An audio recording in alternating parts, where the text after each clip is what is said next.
تو اللہ نبی کا جو ہے وہ کردار بہت اہم ہوتا ہے لوگوں کی ہدایت میں، اور خاص طور پر اللہ تعالیٰ نے نبی کو معصوم عن الخطا پیش کیا ہے، اس لیے کہ اگر نبی جو ہے وہی غلطی کر جائے اور اس سے غلطیاں ہوتی رہیں تو پھر تو آدمی کا جو رول ماڈل ہے وہ تو کچا پڑ گیا نا جی۔ تو یہ جو اللہ نے نبیوں کو ہمارے لیے رول ماڈل بنا کر پیش کیا ہے تو یہ بہت بڑی بات ہے۔ اللہ تعالیٰ ان کی عصمت کی، ان کی حفاظت کرتا ہے، اور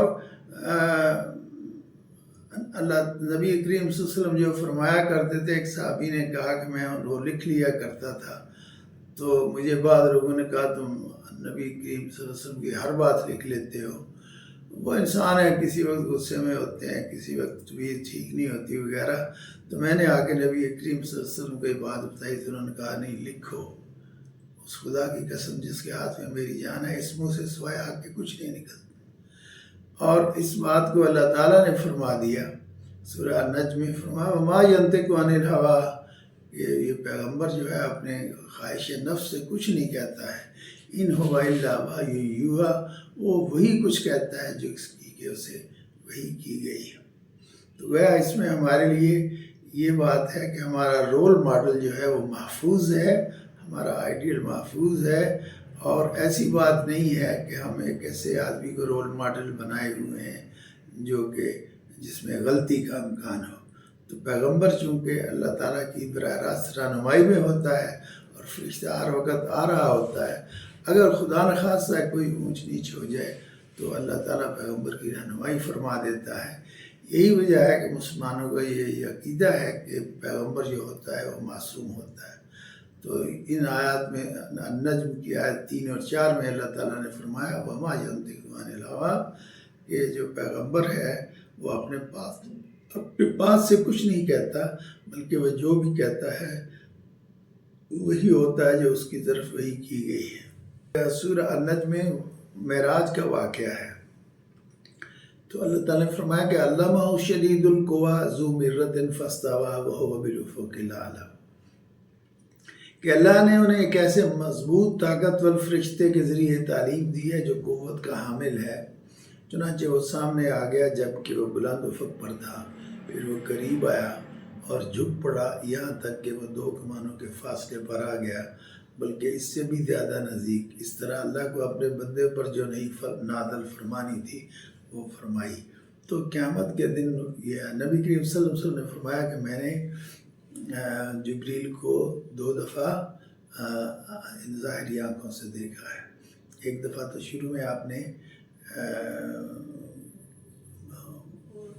اس کو کہا کہ جبریل میں جب وہ پیغام اللہ کے لے کر آتا تھا تو آپ نے فرمایا جبریل میں آپ کو دیکھنا چاہتا ہوں، تو آپ نے دیکھا کہ پورے سارے افق پر جبریل علیہ السلام چھائے ہوئے تھے، ان کے 600 سے زیادہ پر تھے۔ تو یہ بات یہ ہے کہ اللہ تعالیٰ کی بہت نشانیاں اللہ تعالیٰ نے نبی کریم صلی اللہ علیہ وسلم کو دکھائیں۔ اس میں ایک اور بات جس کی طرف اقبال نے بھی اشارہ کیا ہے وہ یہ ہے کہ آپ کا رد عمل کیا تھا اس اتنے عظیم الشان واقعے پر۔ دیکھیے ہمارا یہ ہوتا ہے کہ فرض کیجئے ایک دیہاتی کو اگر جس کو بڑے شہروں کا اندازہ نہیں ہے، کچھ بڑی بڑی بلڈنگیں نہیں دیکھی، اس سے آپ پریزیڈنٹ ہاؤس میں لے جا کے بٹھا دیں تو وہ آنکھیں پھاڑ پھاڑ کے دیکھے گا کہ یہ کیا ہے، یہ کیا ہے، یہ کیا ہے۔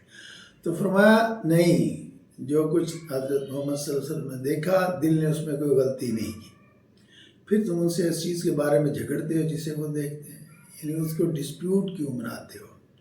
حقیقت یہ ہے کہ انہوں نے اس فرشتے کو ایک اور مرتبہ دیکھا ہے، اس بیری کے درخت کے پاس جس کا نام سدرۃ المنتہا ہے، اسی کے پاس جنت المأویٰ ہے۔ اس وقت اس بیر کے درخت پر وہ چیزیں چھائی ہوئی تھیں جو بھی اس پر چھائی ہوئی تھی۔ اب بات دیکھیے جو میں کہہ رہا تھا، فرمایا پیغمبر کی آنکھ نہ تو چکرائی اور نہ حج سے آگے بڑھی۔ سچ تو یہ ہے کہ انہوں نے اپنے پروردگار کی بڑی بڑی نشانیوں میں سے کچھ دیکھا۔ آپ کو جنت دکھائی گئی اور دوزخ دکھائی گئی، اور بتایا گیا کہ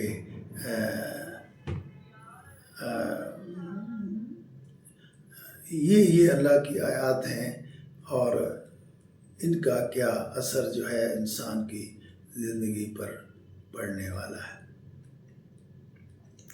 ایک اور رسول اللہ نے جو یہاں بتایا وہ یہ ہے کہ وَأَنَّ لَيْسَ لِلْإِنسَانِ إِلَّا مَا سَعَى، آدمی کو وہی کچھ ملتا ہے جس کے لیے اس نے کوشش کی ہو۔ تو جو آدمی خیر کی راہ میں کوشش کرے گا اسے خیر ملے گا، جو برائی کی راہ میں چلے گا اسے برائی ملے گی۔ اور اسی لیے اللہ تعالیٰ نے فرمایا وَأَنَّ سَعْيَهُ سَوْفَ يُرَىٰ، تو جو کچھ وہ کرتا ہے ایسا نہیں ہے کہ اسے کوئی دیکھ نہیں رہا ہے، اسے اس کو پتہ نہیں ملے گا، بلکہ ہم اس کو دیکھ رہے ہیں۔ ثُمَّ يُجْزَاهُ الْجَزَاءَ الْأَوْفَىٰ، پھر اسے اس کا پورا بدلہ دیا جائے گا۔ تو انسان کو کوشش کرنی چاہیے کہ اس کی جو محنت ہے وہ صحیح رخ میں ہو، وہ غلط رخ میں نہ ہو، غلط کاموں کی طرف نہ ہو، اس کی توجہ اور اس کی کوششیں، اس کی محنتیں حق کی طرف ہو۔ سورہ القمر میں اللہ تعالیٰ نے ایک اور واقعے کی طرف اشارہ کیا ہے جس کے بارے میں ہم جانتے ہیں کہ یہ نبی کریم صلی اللہ علیہ وسلم کو اللہ نے معجزہ عطا فرمایا تھا کہ آپ کے اشارے سے چاند 2 ٹکڑے ہو گیا تھا۔ تو یہ وہ واقعہ ہے جب آپ حرم میں تشریف رکھتے تھے اور کفار حسب معمول اس چیز کا تقاضا کر رہے تھے ہمیں کوئی معجزہ دکھا دو، تو اللہ تعالیٰ کی قدرت سے آپ نے نصرت سے آپ صلی اللہ علیہ وسلم نے چاند کو اشارہ کیا تو چاند 2 ٹکڑے ہو گیا، ایک پہاڑی کا اس طرف ہو گیا، دوسری طرف ہو گیا۔ تو سائنس بتاتی ہے کہ یہ واقعہ ہوا تھا اور بہت سے دنیا میں لوگوں نے دیکھا، بلکہ روایات میں آتا ہے کہ انڈیا کا کوئی حکمران تھا، اس نے بھی اس واقعے کو دیکھا تھا۔ تو یہ ایک بہت بڑا معجزہ ہے جو اللہ تعالیٰ نے نبی کریم صلی اللہ علیہ وسلم کو دیا۔ اچھا، ایک اور بات جو سورہ القمر میں فرمائی گئی ہے وہ یہ ہے کہ قرآن آسان ہے۔ وَلَقَدْ يَسَّرْنَا الْقُرْآنَ لِلذِّكْرِ فَهَلْ مِن مُدَّكِرٍ، یعنی ہم نے تو قرآن کو آسان بنایا ہے، وہ کوئی ایسا آدمی جو اس کی تلاش میں ہو، جو اس کوشش میں ہو کہ اس قرآن کو سمجھے۔ تو قرآن ان معنوں میں آسان ہے کہ اس کی زبان اتنی مشکل نہیں ہے۔ آپ میں سے جو لوگ عربی جانتے ہیں وہ جانتے ہیں کہ مشکل عربی کیا ہوتی ہے۔ تو قرآن کی زبان بھی بڑی حد تک آسان ہے، اس کے مفاہیم اللہ تعالیٰ نے اسے عربی مبین کہا ہے کہ ایک ایسی عربی زبان میں اللہ تعالیٰ نے قرآن کو نازل کیا ہے جو بہت واضح ہے۔ مبین کہتے ہیں بیان کرنے کو کہتے ہیں جو جس کو اچھا بیان کیا جائے۔ تو جیسے ہم کہتے ہیں کہ فلاں بزرگ نے بیان کیا، واضح کہا، تو قرآن کریم جو ہے جو اس کو سمجھنے کی کوشش کرے اس کی سمجھ میں آ جاتا ہے۔ تو جو بدبخت اس کو سمجھنے کی کوشش ہی نہ کرے یا اس میں کیڑے نکالنے کے لیے اس کی طرف رجوع کرے تو ظاہر ہے اس کو کیا ملے گا۔ لیکن اس میں جو بات بتائی گئی ہے وہ یہ کہ اگر کوئی قرآن کو سمجھنا چاہے تو پھر قرآن اپنے آپ کو چھپاتا نہیں ہے، اس سے آدمی جلد یا بدیر اس کو جتنی آدمی کوشش کرے قرآن کو سمجھنے کے قابل ہو جاتا ہے۔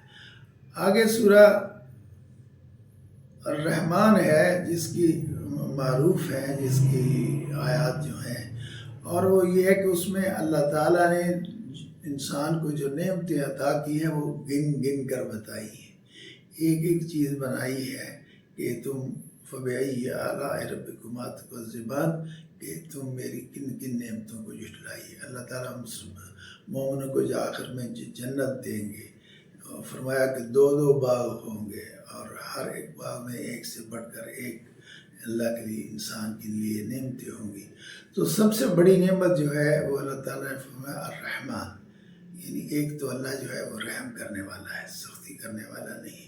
پھر فرمایا علم القرآن، اس نے تمہیں قرآن سکھایا ہے، یہ بہت بڑی نعمت ہے، اس لیے کہ قرآن وہ کتاب ہے جو ہمارے لیے رہنمائی کا وسیلہ بنتا ہے۔ تو قرآن کا عطا کیے جانا مومنوں کو ایک بہت بڑی مہربانی ہے۔ پھر فرمایا کہ خلق الانسان، کہ ہم نے انسان کو پیدا کیا ہے، علمہ البیان، پھر ہم نے اسے اظہار کی قوت دی ہے کہ وہ اچھی طرح اپنا معافی ضمیر بیان کر سکتا ہے۔ تو باقی ساری باتیں ایک طرف رہیں، اگر یہ اس بنیادی بات ہی کو دیکھ لیا جائے جو کہ سورہ الرحمن کے شروع میں ہے، وہ یہ ہے کہ اللہ بہت مہربان ہے، رحم کرنے والا ہے۔ اس نے ہماری ہدایت کے لیے قرآن نازل فرمایا ہے، اور اس نے انسان کو پیدا کیا ہے اور انسان کو اظہار کی قوت دی ہے۔ دیکھیے ہمارے سامنے جانور بھی ہیں، ہم ان کی آوازیں بھی سنتے ہیں، لیکن ان کی آوازیں جو ہیں اسے ہم بیان نہیں کہہ سکتے، یعنی وہ بہترین انداز خطابت ہے، اسے ہم یہ نہیں کہہ سکتے۔ تو یہ چیز جو ہے اللہ تعالیٰ نے کہ وہ اپنی بات کو بہترین طریقے سے بیان کر سکتا ہے، جس کو اللہ تعالیٰ نے بیان کہا ہے۔ تو اللہ تعالیٰ نے گویا کہ اس آیت میں شروع ہی میں 4 بنیادی باتیں بتا دی کہ میں بہت مہربان ہوں، میں نے تمہارے لیے قرآن اتارا ہے اور اسے تم کو سکھایا ہے، میں نے انسانوں کو پیدا کیا ہے اور انہیں اظہار کی قوت دی ہے۔ تو یہ جو نطق ہے، یعنی انسان کی بولنے کی صلاحیت اور اپنا معافی ضمیر بیان کرنے کی صلاحیت، یہ بہت بنیادی صلاحیت ہے جو اللہ تعالیٰ نے آپ کو دی ہے۔ آپ اس کا اندازہ اس بات سے کیجئے کہ جو گونگا ہو، بول نہ سکتا ہو، تو کتنی مشکل پیش آتی ہے۔ تو اللہ تعالیٰ نے فرمایا کہ میں نے تمہیں اچھی بیان کا سلیقہ دیا ہے۔ اچھا جی، آگے سورہ الواقعہ ہے، اور اس کی جو مین چیزیں ہیں وہ یہ کہ اللہ تعالیٰ نے انسانوں کو 3 گروہوں میں تقسیم کیا ہے۔ السابقون الاولون ہے، اور اصحاب الیمین ہے، اور اصحاب الشمال ہے۔ یہ 3 طبقے اللہ تعالیٰ نے ذکر کیے ہیں، اور پہلا جو طبقہ ہے وہ مقربون کا ہے، جو اللہ تعالیٰ کے بہت قریب ہیں اور وہ نیکیوں میں سب سے آگے ہیں۔ فرمایا والسابقون السابقون اولئک مقربون، وہ اللہ کے مقرب ہیں، فی جنات النعیم، اللہ تعالیٰ نے ان کے لیے نعمتوں بھری جنت تیار کی ہے۔ ثلۃ من الاولین وقلیل من الآخرین، یہ پہلے امتوں میں، پہلے نبیوں میں بہت ہوں گے اور آخر میں کم ہوں گے۔ یا بعض علماء نے اس کا ترجمہ کیا ہے کہ جو لوگ اللہ کے نبی پر ایمان لاتے ہیں، ان میں سے جو پہلی نسل ہوتی ہے، جیسے نبی کریم صلی اللہ علیہ وسلم نے فرمایا کہ بہترین زمانہ میرا زمانہ ہے، اور اس کے بعد میرے صحابہ کا، اور اس کے بعد صحابہ کو ماننے والے تابعین۔ تو یہ فرمایا کہ وہ مقربون میں سے ہیں۔ فرمایا ان کو اللہ نے نعمتیں عطا کی ہیں۔ کیا ہوگا؟ ایک ہلکا سا نقشہ اللہ تعالیٰ نے کھینچا ہے کہ سونے کے تاروں سے بنی ہوئی اونچی نشستوں پر بیٹھے ہوں گے، ایک دوسرے کے سامنے تکیہ لگائے ہوئے، سدا رہنے والے لڑکے، خوبصورت لڑکے ان کے سامنے گردش میں ہوں گے، یعنی جن کی عمر کبھی نہیں بڑھے گی۔ ایسی شراب کے پیالے جاگ اور جام لے کر جس سے نہ ان کے سر میں درد ہوگا اور نہ ان کے ہوش اڑے گے۔ یعنی دنیا میں آدمی جتنی آسائشوں کا یا عیاشیوں کا سوچ سکتا ہے کہ یہ ملیں گی، تو اللہ تعالیٰ نے فرمایا کہ وہاں ان کو انعام میں اچھے انداز میں، یہاں تو جو شراب پی لے اپنا غم غلط کرنے کے لیے تو سر درد شروع ہو جاتا ہے، ہذیان شروع ہو جاتا ہے۔ فرمایا وہاں قیامت میں، آخرت میں جو پینے کو چیز دی جائے گی اس سے نہ سر میں درد ہوگا۔ دوسرا طبقہ جو ہے الواقعہ 27 میں آتا ہے کہ وہ اصحاب الیمین ما اصحاب الیمین، کہ کچھ دانے ہاتھ والوں کے ہوگا۔ کیا کہنا ان دائیں ہاتھ والوں کا؟ وہ عیش کریں گے کانٹوں سے پاک بیریوں میں، اوپر تلے لدے ہوئے کیلے کے درختوں میں، اور دور دور تک پھیلے ہوئے درختوں کا سائے میں۔ ان کے ہاں پانی نہریں بہتی ہوں گی، ڈھیروں پھل ہوں گے جو کہ ختم نہ ہوں گے، اور ان پر کوئی روک ٹوک نہ ہوگی کہ یہ نہ کھاؤ اور یہ کھاؤ۔ اونچے رکھے ہوئے فرشوں پر یقین جانو، اور وہاں ان کے لیے حوریں ہوں گی، جو کنواریاں ہوں گی ان کی ہم عمر ہوں گی، محبت سے بھری ہوئی ہوں گی۔ تو یہ ساری نعمتیں جو ہیں وہ اصحاب الیمین کو ملے گی۔ اور اس کے بعد اصحاب الشمال کا واقعہ آیا ہے کہ وہ جو ہوں گے وہ دوزخ کے دوزخ کی مشکلات کا سامنا کریں گے. پینے کو ابلا ہوا پانی دیا جائے گا اور کھولتا ہوا پانی ہوگا، اور جو ان کی آنتیں چیر دے گا، اور آگ ہوگی بہت لمبے لمبے ستونوں والی. تو مطلب یہ ہے کہ جو دوزخیوں کے واقعات ہیں اس میں وہ سارے تفصیل سے اللہ تعالیٰ نے بتائے ہیں.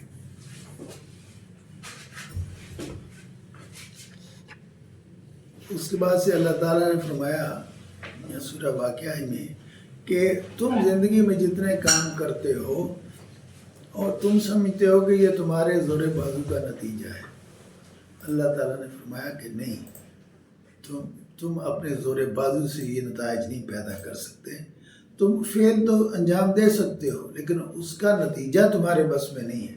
فرمایا افرأیتم ما تمنون انتم تخلقون ام نحن الخالقون، کہ تم اتنا ہی کر سکتے ہو کہ میاں بیوی ملتے ہیں، ہاں جی، لیکن اولاد پیدا کرنا تمہارے بس میں ہے نہیں. نحن الخالقون.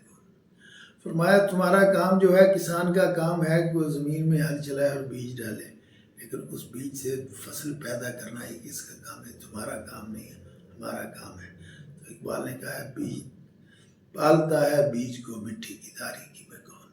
فرمایا افرأیتم ما تحرثون، تم یہ کھیتی باڑی کرتے ہو، ہل چلاتے ہو، انتم تزرعون ام نحن الزارعون، تو اس سے جو کھیتیاں ابلتی ہیں، بڑھتی ہیں، زراعت ہوتی ہے، پودے پیدا ہوتے ہیں، پھل پھول دیتے ہیں، تو یہ تمہارے بس میں نہیں ہے. یہ فرمایا افرأیتم الماء الذی تشربون، یہ جو پانی تم پیتے ہو کبھی سوچا ہے کہاں سے آتا ہے؟ انتم انزلتموہ من المزن ام نحن المنزلون، یہ بارش ہم برساتے ہیں کہ تم برساتے ہو. اور جو پانی ہوتا ہے وہ میٹھا ہوتا ہے، ہم پی سکتے ہیں، پینے میں لذیذ ہوتا ہے. فرمایا لو نشاء جعلناہ اجاجا فلولا تشکرون، تو اگر ہم یہ پانی کو کڑوا بنا دیتے تو پھر کیا ہوتا. میں عام طور پر کئی دفعہ جوہر آباد گیا ہوں، جو ہمارے دوست وہاں رہتے ہیں، رشید ارشد صاحب، تو وہ سارے جوہر آباد کا پانی پینے کے قابل نہیں. پانی ہے جو زمین کا پانی ہے وہ کھارا پانی، تو کیا ہوتا ہے کہ وہ پینے کا پانی گورنمنٹ نے الگ انتظام کیا ہو، وہ وقت پہ ٹوٹیوں میں پانی آتا ہے. عام جو پانی ہوتا ہے وہ کھارا ہے، تو کھارے پانی سے آدمی کیا کرے؟ پی نہیں سکتا، پیے گا تو بیمار ہوگا. ایک اور جگہ سورہ الحدید میں اللہ تعالیٰ نے فرمایا کہ اللہ کو قرض حسن دو. دیکھیے ہمیں مال کون دیتا ہے؟ اللہ دیتا ہے، لیکن اس کے باوجود اللہ تعالیٰ کی مہربانی ہے کہ وہ کہتا ہے کہ تم میری راہ میں جو خرچ کرو گے اسے یہ سمجھو کہ میں اللہ کو قرض دے رہا ہوں. اور اللہ کیا فرماتے ہیں؟ وَمَنْ ذَا الَّذِي يُقْرِضُ اللَّهَ قَرْضًا حَسَنًا فَيُضَاعِفَهُ لَهُ، تو ہم اسے دوگنا کر کے تمہیں واپس کریں گے. اور دوسری جگہ فرمایا کہ 70 گنا اور 700 گنا تک اس کا اجر دیں گے. تم ایک بیج بوتے ہو، اس سے گندم کے درخت میں، گندم کے پودے میں بہت ساری بالیاں نکلتی ہیں، اور ایک بالی میں دیکھو کتنے دانے ہوتے ہیں، حالانکہ تم نے ایک ہی دانہ بویا ہوتا ہے. تو یہ اللہ تعالیٰ کی مہربانی ہے. تو فرمایا کہ اگر تم اللہ کے لیے دو گے، اللہ کے بندوں کو دے گے، اللہ کے بندوں میں سے جو معیشت کی دوڑ میں پیچھے رہ گئے ہیں، اگر تم ان کو دو گے، فقیر ہے، مسکین ہے، غریب ہے، یتیم ہے، بیوائے ہیں، تو اللہ تعالیٰ نے فرمایا تم یہ سمجھ کے دو کہ میں اللہ کو قرض دے رہا ہوں، اور اللہ فرماتے ہیں میں اسے دگنا کر کے واپس کروں گا. اور بعض جگہوں میں آیا تھا 70 گنا واپس کروں گا، 700 گنا واپس کروں گا. تو اور وَلَهُ أَجْرٌ کریم، صرف یہ نہیں ہے کہ جتنا دیا ہے وہ میں بڑھا کے تمہیں واپس کروں گا، فرمایا اس کا اجر بہت بڑا ہے، یہ نیکی کا کام ہے. اچھا، اور اس کے بعد اللہ تعالیٰ نے فرمایا کہ یہ ساری سورہ الحدید میں کہ یہ جو ساری باتیں ہیں، اس کے بعد کیا ابھی وقت نہیں آیا کہ تمہارے دل بدل جائیں، تمہارے دل نرم پڑے؟ أَلَمْ يَأْنِ لِلَّذِينَ آمَنُوا أَن تَخْشَعَ قُلُوبُهُمْ لِذِكْرِ اللَّهِ، کیا ابھی وہ وقت نہیں آیا کہ اس کے دل اللہ کے ذکر کے لیے جو اس نے اتارا ہے اس بسیج جائیں، دل پگھل جائیں. ولا یکونوا کالذین اوتوا الکتاب من قبل، ان لوگوں کی طرح نہ ہو جاؤ جو تم سے پہلے تھے، فطال علیہم الامد فقست قلوبہم، تو وقت گزرنے کے ساتھ ان کے دل جو ہے وہ سخت ہو گئے، وکثیر منہم فاسقون، اور ان میں سے اکثر لوگ جو ہیں وہ فاسق ہیں۔ تو یہ جو قاسی القلب ہونا ہے، دل کا جو سخت ہو جانا ہے، یہ بھی اللہ کی ایک نعمتوں سے محرومی کا نتیجہ ہے۔ اللہ تعالیٰ کے جو مومن بندے ہوتے ہیں ان کا دل نرم ہوتا ہے۔ قرآن میں اللہ تعالیٰ نے فرمایا کہ جب قرآن پڑھا جاتا ہے تو ان کی آنکھوں سے آنسو جاری ہو جاتے ہیں۔ تو مطلب یہ ہے، یا کوئی ایسا واقعہ آئے جیسے کہ جہنم کے واقعات ہیں تو وہ کہتے ہیں کہ اللہ میاں ہمیں اس سے بچا لیں، اور اگر اچھے جنت کے واقعات ہوں، مومنوں کے انعامات کا ذکر ہو تو کہتے ہیں کہ اللہ تعالیٰ ہمیں عطا فرما۔ تو مومن کا دل جو ہوتا ہے نا، وہ جس طرح کے حالات بھی ہوں وہ اس کے مطابق رد عمل دیتا ہے۔ اور فرمایا کہ وہ تو کس وقت کا انتظار کر رہے ہو۔ حضرت ایک بزرگ گزرے ہیں، غالباً بلخی یا کیا نام تھا ان کا، وہ ڈاکو تھے جی، رات کو چوریاں کرتے تھے، ڈاکے مارتے تھے۔ تو کوئی اللہ کا بندہ جنگل سے گزر رہا تھا تو اس نے یہ آیات پڑھی، الم یعن للذین آمنوا ان تخشع قلوبہم لذکر اللہ وما نزل من الحق۔ تو ان کے دل پر ایسی چوٹ لگی، انہوں نے کہا یا اللہ کو وقت آ گیا۔ تو مطلب یہ ہے کہ آدمی کو ان آیات سے سبق سیکھنا چاہیے، اور آدمی کے دل کو نرم ہونا چاہیے، تاکہ آدمی جب اللہ کا ذکر سنے تو وہ اس سے متاثر ہو۔ اسی ساتھ ہی اللہ تعالیٰ نے یہ فرمایا کہ یہ دنیا کی زندگی جو ہے حقیر ہے، اور نبی کریم صلی اللہ علیہ وسلم نے فرمایا کہ اگر دنیا کی زندگی کی اتنی وقت بھی ہوتی جتنی مچھر کے پر کی ہے تو اللہ تعالیٰ کافروں کو نہ دیتا۔ لیکن اللہ تعالیٰ کا نظام یہ ہے کہ وہ اسے مسلم کو اور غیر مسلم کو اور اپنے چاہنے والوں کو اور خود کو گالیاں دینے والوں کو بھی دیتا ہے۔ یہ اس کا نظام ہے کہ ایک وقت مقرر تک اس نے دنیا کا نظام چلانا ہے، لیکن اس کی حیثیت بتا دی۔ فرمایا الحدید 20 ہے یہ، اعلموا انما الحیات الدنیا لعب و لہو وزینۃ وتفاخر بینکم وتکاثر فی الاموال والاولاد۔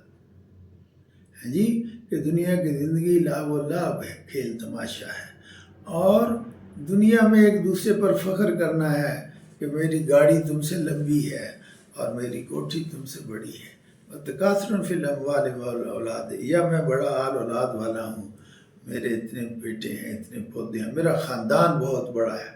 تو فرمایا یہ دنیا کی زندگی جو ہے حقیر ہے، اور آخر میں پھر فرمایا فی الآخرۃ عذاب شدید ومغفرۃ من اللہ ورضوان وما الحیاۃ الدنیا الا متاع الغرور۔ یعنی اس کے شروع میں بھی کہا کہ اعلموا انما الحیاۃ الدنیا لعب و لہو وزینۃ وتفاخر بینکم وتکاثر فی الاموال والاولاد، اور آخر میں فرمایا وما الحیاۃ الدنیا الا متاع الغرور، کہ دنیا کی زندگی کیا ہے، دھوکے کے سامان کے سوا کچھ بھی نہیں ہے، اور آخرت جو ہے وہ